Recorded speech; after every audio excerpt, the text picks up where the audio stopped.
জলাধার রয়েছে কিন্তু নেই পরিশ্রুত পানীয় জলের সুব্যবস্থা। লাইট ফ্যান রয়েছে কিন্তু বিদ্যুৎ না থাকায় অকেজো হয়ে রয়েছে।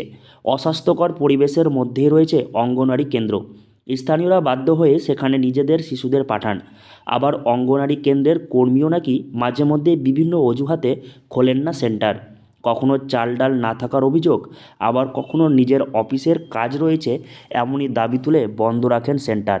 এমনটাই অভিযোগ করছেন মালদহের ইংরেজবাজার ব্লকের কাজীগ্রাম পঞ্চায়েতের সাগরদিঘি গ্রামের বাসিন্দারা।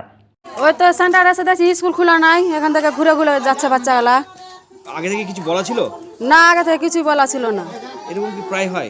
হ্যাঁ, এখানে এরকমই হচ্ছে, বাচ্চাগুলা ঘুরে ঘুরে যাচ্ছে, বলে নাকি স্কুল ছুটি আছে এখানে। খাওয়া দাওয়া পাওয়া যায়? না, খাওয়া দাওয়া ঠিক মতন পাওয়াই যায় না এখানে। ওই খিচুড়ি দিবে তো জল ভাগছে একদিকে আর খিচুড়ি হচ্ছে একদিকে। আর এখানে তো হ্যাঁ, এখানে জল টল চলে না, জল জল এখানে চলে না। না, এখানে জল পাওয়া যায় না। এখানে ওই সব ট্যাঙ্কি গালা খারাপ আছে, এখানে টেপ কলকারা খারাপ আছে, জল পাওয়া যায় না এখানে। আর এই গ্রামের অঙ্গনওয়াড়ি কেন্দ্রের কর্মীর বিরুদ্ধে এমন অভিযোগ তুলে প্রশাসনের দ্বারস্থ হয়েছেন গ্রামের বাসিন্দারা, কিন্তু কোনো সুরাহা হয়নি। পরিশ্রুত পানীয় জল থেকে বিদ্যুতের ব্যবস্থার দাবি জানানো হয়েছে বহুবার, তাতেও ফল কিছুই হয়নি। 9টাতে অবধি থাকছে বাচ্চাগুলা এখানে। কটার সময় খোলা এটা? এটা খুলে 9টাতে, কোনোদিন হয়তো 8টাতে। আজকে খুলেছে? না, আজকে খুলে না, আজকে বন্ধ। আচ্ছা, এই এখানে জানিয়েছে আপনাদের আগে জানিয়েছে বন্ধ যে?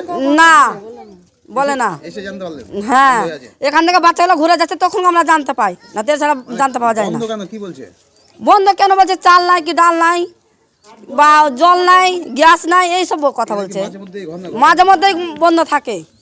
এমনভাবে অস্বাস্থ্যকর পরিবেশের মধ্যে চলছে অঙ্গনওয়াড়ি সেন্টারে রান্না। শিশুদের সঠিক বিকাশের জন্য পুষ্টির প্রয়োজন, আর রাজ্য সরকারের পক্ষ থেকে শিশুদের পুষ্টিকর খাবার, পড়াশোনার জন্য অঙ্গনওয়াড়ি কেন্দ্র, সরকারিভাবে সমস্ত কিছু দেওয়া হয় এই সেন্টারগুলিতে। কিন্তু দেখা যাচ্ছে সাগরদিঘি অঙ্গনওয়াড়ি কেন্দ্রে নেই পরিশ্রুত পানীয় জল, নেই বিদ্যুৎ। প্রায় অবহেলার মধ্যে শিশুদের এই সেন্টার। গত 6 বছর আগে অঙ্গনওয়াড়ি কেন্দ্রটির নতুন ভবন তৈরি করা হয়। ভবন তৈরি হলেও নেই পরিশ্রুত পানীয় জলের ব্যবস্থা, এমনকি বিদ্যুৎ। এখানে যাব দুয়ারে সরকার চণ্ডীপুর, তাই আমি যাইনি। আর হেল্পার তো চাল ডালও তো শেষ হয়ে গেছে, খাবার নেই, খাবার বন্ধ হয়ে জন্য হয়তো হেল্পারের শরীর অসুস্থ, আমি ফোন করেছিলাম, ওই জন্য আসতে পারেনি, এই জন্যই বন্ধ। গ্রামবাসীদের অভিযোগ, অস্বাস্থ্যকর পরিবেশের শিশুদের এখানে আনতে হয়। জল নেই, গ্রাম থেকে জল সংগ্রহ করে রান্না হয় সেন্টারে। শিশুদের পানীয় জলের কোনো সুব্যবস্থাই নেই। পাশাপাশি মাঝে মধ্যে সেন্টার বন্ধ থাকে, ফলে শিশুরা পুষ্টিকর খাবার ঠিক মতন পাচ্ছেন না বলে অভিযোগ স্থানীয়দের। মালদহ থেকে হরষিত সিংহ, লোকাল 18 বাংলা।